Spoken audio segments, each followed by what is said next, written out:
O Senhor esteja convosco. Ele está no meio de nós. Proclamação do Evangelho de Jesus Cristo, segundo João. Glória a vós, Senhor. Depois que Jesus saciara os 5.000 homens, seus discípulos o viram andando sobre o mar. No dia seguinte, a multidão que tinha ficado do outro lado do mar constatou que havia só uma barca e que Jesus não tinha subido para ela com os discípulos, mas que eles tinham partido sozinhos. Entretanto, tinham chegado outras barcas de Tiberíades, perto do lugar onde tinham comido o pão, depois de o Senhor ter dado graças. Quando a multidão viu que Jesus não estava ali, nem os seus discípulos, subiram às barcas e foram à procura de Jesus em Cafarnaum. Quando o encontraram no outro lado do mar, perguntaram-lhe: Rabi, quando chegaste aqui? Jesus respondeu: em verdade, eu vos digo, estais me procurando não porque vistes sinais, mas porque comestes pão e ficastes satisfeitos. Esforçai-vos, não pelo alimento que se perde, mas pelo alimento que permanece até a vida eterna, e que o Filho do Homem vos dará. Pois este é quem o Pai marcou com o seu selo. Então perguntaram: que devemos fazer para realizar as obras de Deus? Jesus respondeu: a obra de Deus é que acrediteis naquele que ele enviou. Palavra da salvação. Glória a vós, Senhor.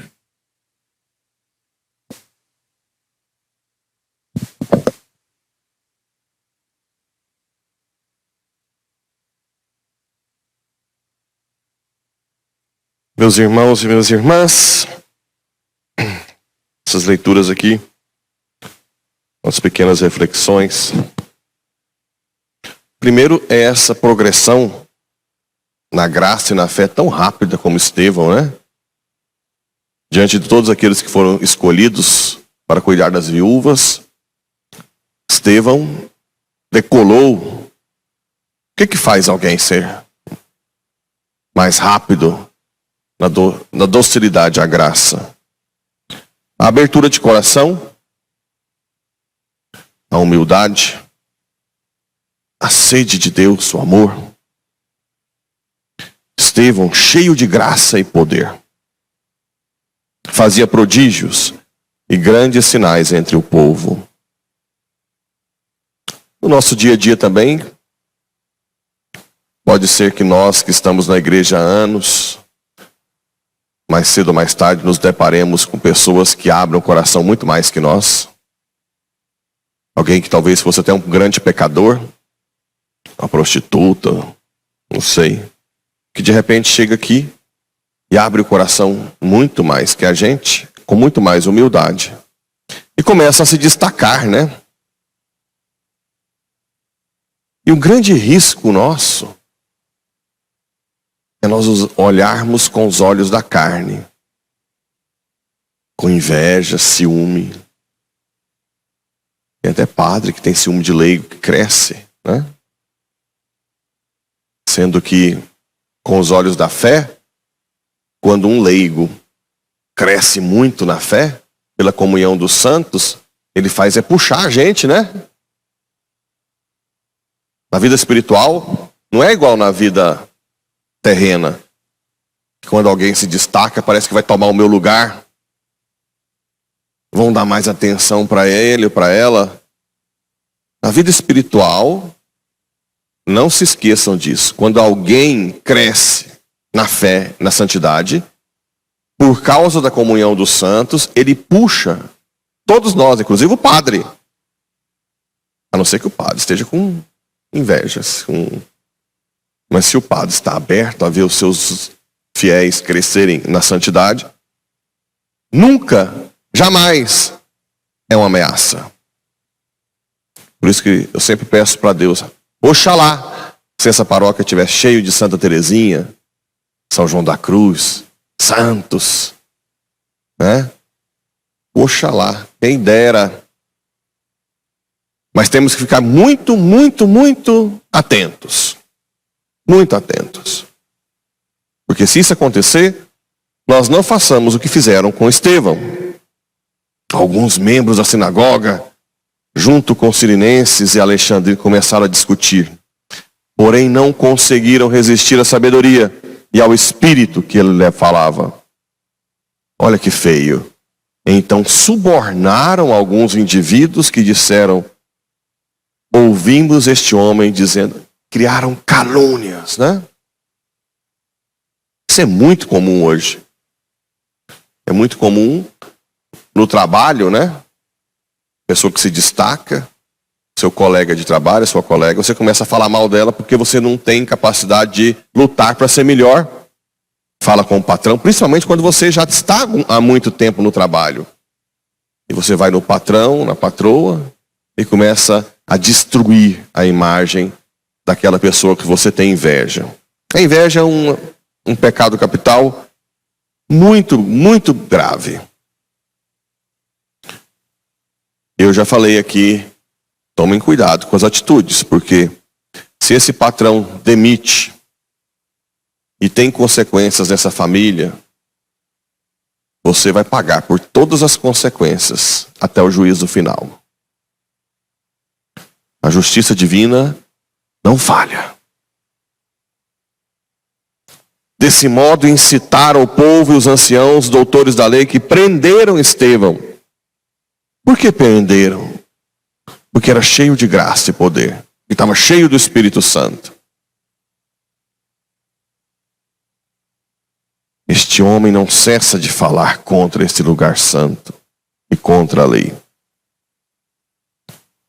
Muito cuidado. Eu rezo sempre para que tenha santos aqui. Muito mais santos que eu. Muito mais santos que todos nós. Porque eu sei que quando tiver um santo desse, vai nos ajudar. Vai nos dar mais força, ânimo. Vai puxar toda a paróquia, né? Porque na vida espiritual sempre existe uma comunhão entre os santos e não uma disputa de espaço. Também aqui no Evangelho, Jesus, depois que multiplicou os pães, tal, a multidão corria atrás. Ele teve que sair com um barco. Tanta gente. Depois foram atrás de Jesus. Mas Jesus, com a sua sabedoria infusa, pela união hipostática. União hipostática, o que é? Em uma só pessoa, duas naturezas, certo?